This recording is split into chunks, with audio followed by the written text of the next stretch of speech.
Capítulo 20. De volta ao vale. O vale para onde o rei do amor as havia levado agora era o mais belo entre os picos dos lugares altos. Toda essa região consistia em tranquilos jardins, pomares e vinhas. Aí cresciam as flores das mais raras belezas e lírios de todas as espécies. Havia também árvores de especiarias e de muitas qualidades de frutas, castanhas, amêndoas, nozes e muitas outras variedades, até então desconhecidas de graça e glória. Os jardineiros do rei, sempre ativos, podavam as árvores, cuidavam das plantas e das vinhas e preparavam os canteiros para as semeaduras. Essas plantas o próprio rei as transplantava dos vales, cujo solo não oferecia boas condições para aquela região acima, onde elas podiam crescer e florescer, a fim de embelezarem outras partes do reino do amor, pelas quais ele passava.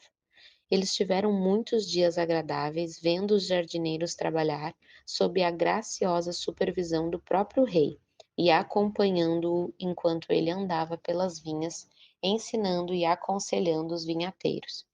Um dia, entretanto, Graça e Glória, com suas duas servas, andando por ali, chegaram a um lugar onde podiam ver direto os lugares baixos bem distantes. Enquanto observavam, avistaram um grande vale verde entre duas cadeias de montanhas, por onde circulava um rio brilhante como um fio de luz. Aqui e ali, manchas marrons ou vermelhas pareciam indicar vilas ou aldeias e habitações cercadas de árvores e jardins. De repente, Graça e Glória soltou um pequeno grito, pois havia reconhecido o lugar. Ela contemplava o próprio Vale da Humilhação, o lugar em que havia morado em miséria por tanto tempo e onde recebera o chamado do pastor para os lugares altos. Sem dizer palavra, ela se assentou na relva e, continuando a olhar, pensamentos mil povoavam-lhe a mente. Lá embaixo estava o pequenino chalé branco em que havia morado, os campos onde os pastores guardavam os rebanhos do rei e os apriscos. Havia o rei Havia o rio onde os rebanhos iam beber e onde ela havia encontrado o pastor pela primeira vez. Naquele vale viviam todos os seus colegas de trabalho e os amigos do meio dos quais ela havia morado e desfrutado relativa camaradagem. Outras pessoas que ela havia conhecido estavam lá também. Ao lado da vila estava o chalé de sua tia sombria agourenta, no qual Graça e Glória havia passado sua miserável infância com as primas Desânimo e Rancorosa, além do primo Covardia. Ao pensar neles e na sua miserável existência, uma aguilhada de compaixão e pena atravessou-lhe o coração. Pobre tia sombria, tentando esconder o sofrimento que lhe causavam os casamentos desastrosos de suas duas filhas e amargurada pelo vergonhoso comportamento do seu filho querido. Ela viu as residências de outros parentes seus, o solar do velho e decrépito Lorde Covarde, vivendo sempre torturado por frustrações e pela aproximação da morte. Lá estava a casa de orgulho, as casas vizinhas eram de amargura e de ressentimento. Debaixo daquelas árvores escuras morava o miserável autopiedade. Ela reconheceu as moradas daqueles que a haviam perseguido durante a jornada para os lugares altos. Ao redor havia ainda as casas de outros habitantes do vale, pessoas que odiavam, desprezavam e rejeitavam o pastor. Enquanto Graça e Glória se assentava olhando para o vale, lágrimas lhe vieram aos olhos e seu coração pulsou de dor. Aliás, duas sensações completamente esquecidas nos lugares altos. De repente, ela descobriu que seus sentimentos com respeito à sua família e aos que moravam no vale tinham sofrido completa transformação. Ela os via agora por um novo prisma. Antes, ela pensava neles como horríveis inimigos. Agora, ela os via como seres infelizes, como ela própria foi um dia. Eles eram atormentados por seus diferentes e insistentes pecados e naturezas más, como havia ela sido devido à sua natureza medrosa. Eles eram escravos de suas tendências, de onde lhes vinham os nomes. Quanto mais horríveis os defeitos que os caracterizavam e quanto maior miséria suportavam, pensava ela, tanto maior deveria ser a nossa compaixão. Ela mal podia suportar a ideia de, por tantos anos, não apenas ter tido medo deles, mas também de os haver condenado, desdenhando de sua miséria e dizendo a si mesma que a culpa de tudo era toda deles. Sim, ela, a detestada escrava do medo, a grande medrosa, os havia na verdade desprezado pelas coisas que os deixavam tão infelizes e horríveis, quando ela mesma era igualmente infeliz e escrava. Em vez de revelar o sentimento de companheirismo e compaixão, o desejo apaixonante de que fossem transformados das coisas que os tornavam tão detestáveis, como o orgulho, o ressentimento e a amargura, ela simplesmente os havia rejeitado e desprezado. Ao pensar nisso, virou-se para a alegria e paz assentadas ao seu lado e clamou desesperada: Nada podemos fazer por aqueles lá do vale? Deve minha tia sombria ser deixada sem socorro e as pobres rancorosa e desânimo também?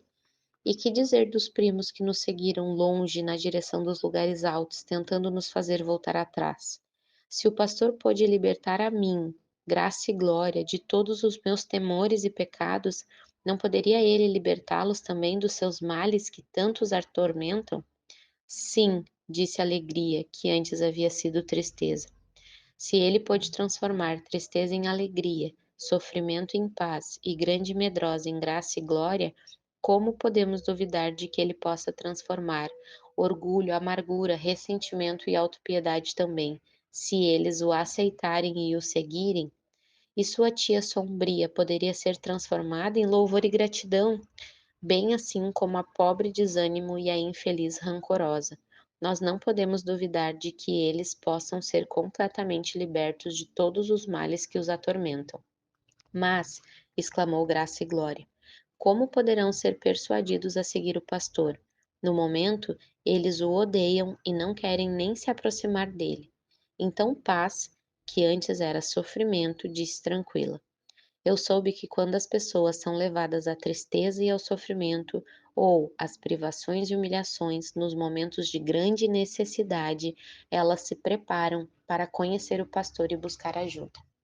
Nós sabemos, por exemplo, que tia Sombrinha Agorenta é desesperadamente infeliz em virtude do comportamento do pobre covardia, e isso pode prepará-la para receber o pastor. Pobres, desânimo e rancorosa, tão infelizes, ainda não têm sentido necessidade do pastor, mas é possível que seja agora o tempo de tentarmos persuadi-las a buscar o auxílio dele. Sim, exclamou Graça e Glória, tenho certeza de que você está com a razão. Oh, se ao menos pudéssemos ir até elas, se ao menos tivéssemos um meio de ajudá-las a encontrar o que nós encontramos. Naquele momento, ali ao lado delas, soou a voz do rei.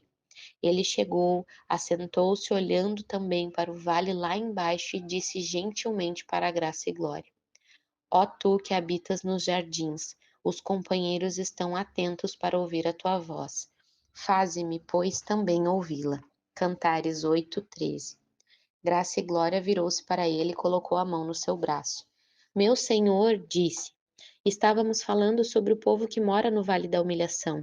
Eles são meus parentes, sabes bem, todos eles. São grandemente desventurados e miseráveis. Que poderemos fazer por eles? Meu senhor, eles nada conhecem sobre a alegria dos lugares altos e do reino do amor. Ah, minha tia pobre, sombria e agorenta. Eu morei com ela durante longo tempo e sei o quanto ela é infeliz. Eu a conheço, disse o rei. É uma mulher muitíssimo infeliz. E a sua filha desânimo, continuou Graça e Glória, olhando atentamente para ele. Ela se casou com um covarde, o filho de Lord Covarde, muito rico, mas muito mais velho do que ela.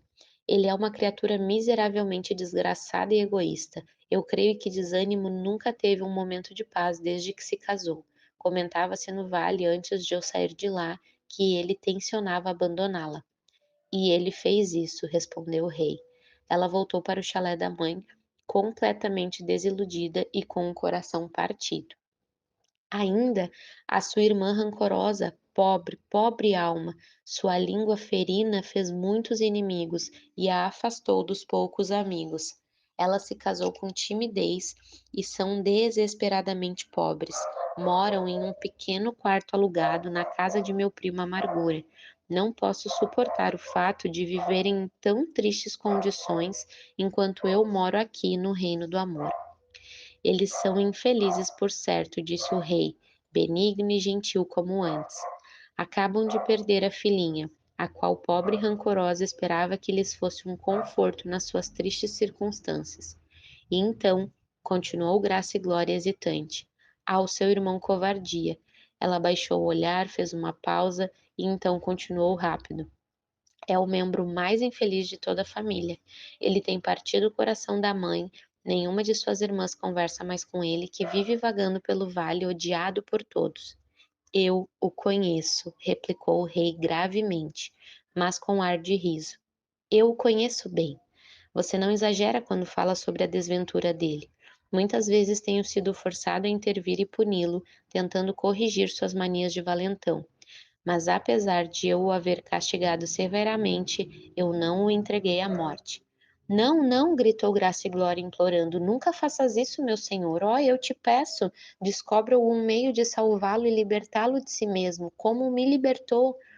Ele não respondeu de imediato, mas olhou para ela com temor e o seu semblante ainda feliz. Depois disse: Eu estou mais do que ansioso por fazer o que você me sugere.